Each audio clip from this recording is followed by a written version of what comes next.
ইরফা রাসাকা কুল তুসমা ওয়াসাল তুতা ওয়াশফাতু শাফা। ইয়া রাসূলুল্লাহ, নবী হে, আপনি কি বলতে চান বলেন, আপনার ডাক শোনা হবে। আপনি কার জন্য সুপারিশ করবেন, করেন, সুপারিশ গ্রহণ করা হবে। এবার আমার নবী বলবে, আমার উম্মত, আমার উম্মত, আমার উম্মত। এই কথা বলার পর এবার আমার আল্লাহ বলবে, হাবিব, আপনার উম্মতের জন্য এত দরদ, আমার কি দরদ নাই? এই গোলামদেরকে, বান্দাদেরকে আমি আল্লাহ আমার নিজ হাতে বানাইছি, আমার তো দরদ আছে। ও হাবিব আমার, জানজার আজকে যাদের অন্তরের মধ্যে জবের দানা পরিমাণ ঈমান আছে রে, তাদেরকে নবী তরাইয়া তরাইয়া আমি আল্লাহর তৈরি জান্নাতের মধ্যে নিয়ে যান। সুবহানাল্লাহ। এবার আমার নবীজি দেখবে যাদের অন্তরের মধ্যে জবের দানা পরিমাণ ঈমান আছে, তাদেরকে আমার নবী তরাইয়া তরাইয়া আল্লাহর জান্নাতের মধ্যে ঢুকাইয়া দিবে। সুবহানাল্লাহ। একদিন আগে শুনেছি এক মাহফিলের মধ্যে বক্তা ওয়াজ করেছে, শ্রোতাদেরকে ওয়াজ শুনিয়েছে, কিন্তু দেখা গেল আলোচনার মধ্যে আল্লাহর এক বান্দা দুনিয়া থেকে বিদায় নিয়ে নিয়েছে। তাহলে আপনাদের কাছে আমি জানতে চাই, ওই আল্লাহর বান্দা ওই আলোচনার মধ্যেই যে মারা গেছে, ওই বান্দার মৃত্যুটা ভালো না খারাপ? তাহলে আল্লাহ রাব্বুল আলামিন, আমরা এই জান্নাতের বাগানে বসছি, এই জান্নাতের বাগান যদিও কয়েকটা লাইট আর প্যান্ডেল আর কয়েকটা বাঁশ দিয়ে বানায়া রাখছে, কিন্তু আল্লাহ রাব্বুল আলামিন যদি এই বাগানটাকে যদি কবুল করে নেই, আমারে আপনারে যদি কবুল কইরা নেই, জান্নাতে যাওয়ার জন্য এইটা যথেষ্ট হইয়া যাবে, ঠিক কি না? এই দুনিয়ার বাহাদুরি বেশি দিনের না, কয়দিন আর বাহাদুরি করবা? এই দুনিয়ার রঙ্গ মঞ্চ আর কয়দিন করবা? এই দুনিয়া ছেড়ে আমার দাদা যেই রকম ভাবে চলিয়া গেছে, আমার নানা যেই রকম ভাবে চলিয়া গেছে, আমার বাবা যেই রকম ভাবে চলিয়া গেছে, আমারে আপনারে ওইভাবে চলিয়া যাইতে হবে। কথা কোন ঠিক কিনা? কিন্তু মনে রাখবা, ওই কবরে আমার আপনার তোমার আপন হইবে কামলেওয়ালা নবী রাহমাতুল্লিল আলামিন। কথা বলেন ঠিক কিনা? বলো না কামলেওয়ালা হাবিবুল্লাহ আমার জানের জান।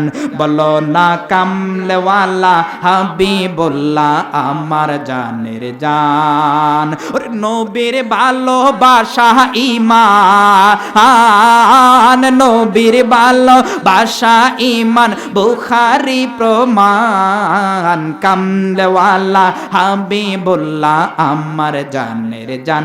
বলো না কামলেওয়ালা হাবিবুল্লাহ আমার জানের জান। বলো না কামলেওয়ালা হাবিবুল্লাহ আমার জানের জান।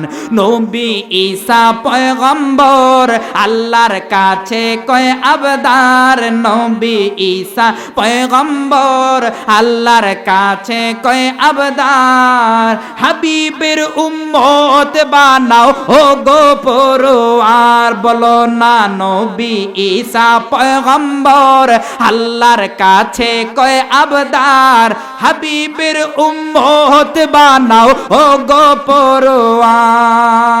ওরে মোর নবীর সম্মানের মতো, বলেন না মোর নবীর সম্মানের মতো কারো নাই সম্মান। আসেনি আসেনি? ওরে কামলেওয়ালা হাবিবুল্লাহ আমার জানের জান।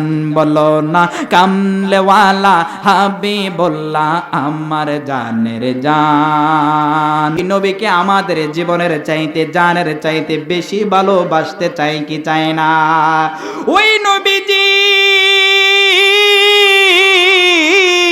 আমার কবরে আপন হবে গো, হাসরে আপন হবে রে, পুলসিরাতে মিজানে আমার জন্য আপন হবে। তাহলে আমি ওই নবীর জন্য কেন পাগল হইব না? কথা কোন ঠিক কিনা? মানুষগুলো দৌড়াইয়া আদম আলাইহিস সালাতু ওয়াস সালামের কাছে যাবে। ওই বিভীষিকাময় ময়দানে মানুষগুলো পাগল পারা হইয়া যাইবে। সমুদ্রের বড় বড় ঢেউয়ের মতো, ওই সমুদ্রের বড় বড় ঢেউ যেরকম ভাবে ভয়ঙ্কর, ওই বড় বড় ঢেউয়ের মতন করে মানুষ ভিতর সন্তুষ্ট হইয়া পড়বে। মানুষগুলো দৌড়াইয়া যাবে আদম আলাইহিস সালাতু ওয়াস সালামের কাছে, ডাক দিয়া বলবে, ও আমাদের আদি পিতা আদম, ও নবী গো, আপনি তো আমাদের আদি পিতা। আজকে আমরা হাসরের ময়দানে আমরা বিপদে পইরা গেলাম গো নবী, আপনি ছাড়া আমাদের গতি নাই, আপনি ছাড়া আমাদের কোনো রাস্তা নাই। ও মায়ার নবী গো, আপনি আমাদের জন্য সুপারিশ করেন না। এই কথা বলার পর আদম নবী বললেন, যাও যাও, তোমরা ইব্রাহিম পয়গম্বরের কাছে যাও, আমি তোমাদের জন্য কিছুই করতে পারবো না। ইব্রাহিম পয়গম্বরের কাছে যাও। ইব্রাহিম পয়গম্বরের কাছে যাওয়ার পরে ইব্রাহিম পয়গম্বর ডাক দিয়া বলবেন, ও ইব্রাহিম পয়গম্বর, আপনি আমাদের জাতির পিতা, আপনি আমাদের জন্য সুপারিশ করেন। ইব্রাহিম নবী ডাক দিয়া বলবে, উম্মতেরা, আজকে আমার কিছুই করার সাধ্য নাই, আমি এই কাজের জন্য নয়, আমি তোমাদের জন্য কিছুই করতে পারবো না। মানুষগুলো দৌড়াইয়া যাইবে মূসা পয়গম্বরের কাছে। লম্বা চোরা কথা, শর্ট কথা হচ্ছে, মূসা পয়গম্বরের কাছে যাওয়ার পরে মূসা পয়গম্বর বলবে, আমি এই কাজের জন্য না, তোমরা যাও ঈসা পয়গম্বরের কাছে। ঈসা পয়গম্বরের কাছে যাওয়ার পর ঈসা পয়গম্বর বলবে, আমি এই কাজের জন্য না, আমি তোমাদের জন্য আজকে কিছুই করতে পারবো না। যাও যাও, তোমরা আখিরি পয়গম্বর নবী মুহাম্মদুর রাসূলুল্লাহ সাল্লাল্লাহু আলাইহি ওয়াসাল্লামের কাছে যাও, তিনি ছাড়া আজকে তোমাদের উপায় নাই, তিনি ছাড়া তোমাদের আজকে কোনো গতি নাই।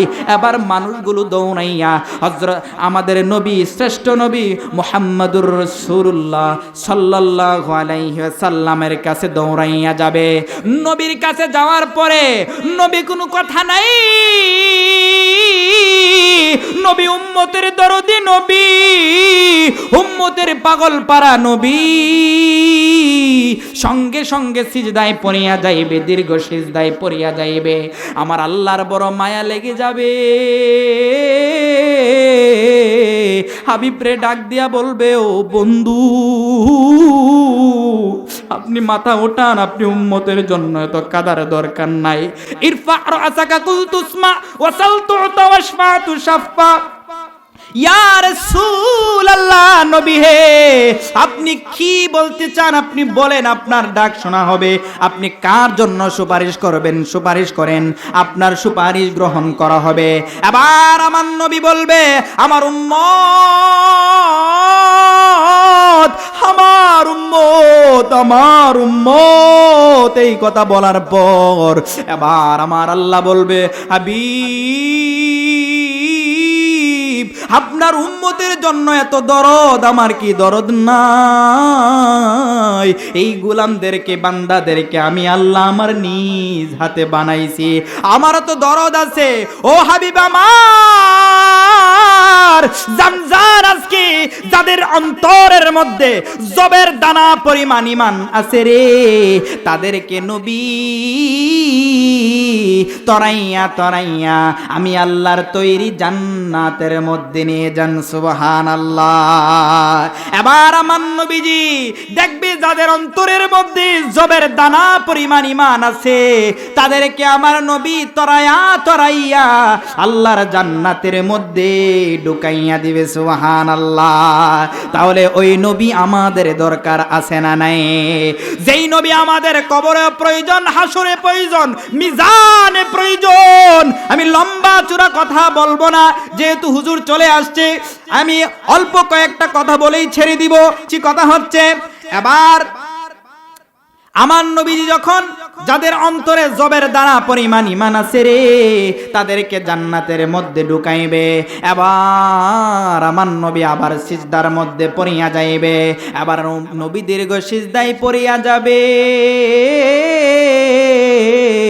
আমার আল্লাহর বড় মায়া লেগে যাবে। আমার আল্লাহ ডাক দিয়া বলবে, ইয়া রাসূলুল্লাহ, নবী হে, আপনার এত দীর্ঘ সিজদার দরকার নাই। ও কামলিওয়ালা নবী বন্ধু, হাবিব আমার, আপনার মাথা উঠান। আপনি কি চান? ইরফা রাসাকা কুল তুসমা ওয়াসাল তুতা ওয়াশফাতু শাফা। ইয়া রাসূলুল্লাহ, নবী হে, আপনি কি বলতে চান বলেন, আপনার ডাক শোনা হবে। আপনি কার জন্য সুপারিশ করবেন করেন, সুপারিশ গ্রহণ করা হবে। এবার আমার নবী বলবে, আমার গুনাহগার উম্মত, আমার গুনাহগার উম্মত। এবার আমার আল্লাহ ডাক দিয়া বলবে, হাবিব জান জান জান, যাদের অন্তরের মধ্যে সরিষার দানা পরিমাণ ঈমান আছে রে তাদেরকে আপনি তরাইয়া তরাইয়া আমি আল্লাহর জান্নাতের মধ্যে নিয়ে যান। সুবহানাল্লাহ। এবার আমার নবী তাই করবেন। যাদের অন্তরের মধ্যে সরিষার দানা পরিমাণ ঈমান আছে রে তাদেরকে তরাইয়া তরাইয়া আল্লাহর তৈরি জান্নাতের মেহমান বানাইয়া দিবেন। সুবহানাল্লাহ। আর মায়ার সুরে কন্যা, ইয়া রাসূলুল্লাহ। এবার আমার নবী আবার সিজদায় পড়ে যাইবে। আবার সিজদায়, দীর্ঘ সিজদার মধ্যে যখন পড়িয়া যাইবে আমার আল্লাহর বড় মায়া লেগে যাবে। হাবিব আমার, আপনার এত কান্নার তো কোনো প্রয়োজন নাই। আমি আপনার বন্ধু, আপনি কার জন্য সুপারিশ করবেন, কি চাইবেন চান? এবার বলবে, আমার গুনাহগার উম্মত, আমার গুনাহগার উম্মত। এই কথা বলার পরে আমার নবী, আমার আল্লাহ বলবেন, জান গো নবী জান, যাদের অন্তরের মধ্যে সরিষার দানার চাইতে আরো কম পরিমাণ ঈমান আছে তাদেরকে তরাইয়া তরাইয়া আমি আল্লাহর জান্নাতের মধ্যে ঢুকাইয়া দেন। সুবহানাল্লাহ। এবার আমার নবী তাই করবেন। যাদের অন্তরের মধ্যে সরিষার দানার চাইতে কম পরিমাণ ঈমান আছে তাদেরকে তরাইয়া তরাইয়া আল্লাহর তৈরি জান্নাতের মেহমান বানায়া দিবে। সুবহানাল্লাহ। চতুর্থবারের মতো সুনানে আবু দাউদের হাদিসের মধ্যে, হাদিসটা লম্বা চূড়া হাদিসটা এসেছে, চতুর্থবারের মতো আমার নবীজি আবার দীর্ঘ সিজদার মধ্যে পইরা যাবে। দীর্ঘ সিজদার মধ্যে যখন পইরা যাবে আমার আল্লাহর বড় মায়া লেগে যাবে। হাবিব, আপনার এত কান্নার তো কোনো প্রয়োজন নাই। আপনার কান্নার তো এত মানে নাই। আপনি আমার বন্ধু, আপনি আমার বন্ধু। আপনি কি চান চান, কার জন্য সুপারিশ করবেন করেন। এবার আমার নবী বলবে, আমার গুনাহগার উম্মত, আমার গুনাহগার উম্মত। এই কথা বলার পরে আমার আল্লাহ ডাক দিয়া বলবে, হাবিব জান জান, যাদের যারাই পড়েছে লা ইলাহা ইল্লাল্লাহু মুহাম্মাদুর রাসূলুল্লাহ সাল্লাল্লাহু আলাইহি ওয়াসাল্লাম, এবার যারাই কালেমা পড়েছে তাদেরকে আমার নবী তরাইয়া তরাইয়া আল্লাহর তৈরি জান্নাতের মধ্যে নিয়ে যাবে। সুবহানাল্লাহ। তাহলে ওই নবী আমাদের দরকার আছে না নাই? বলেন, নবীজির গোলামের, মাওলাজির গোলামের কোনো চিন্তা নাই। চলো নবীজির জান্নাতে মদিনাতে যাই, চলো নবীজির জান্নাতে মদিনাতে যাই। নবীজির গোলামের মাওলাজির গোলামের কোনো চিন্তা নাই। চলো নবীজির জান্নাতে মদিনাতে যাই।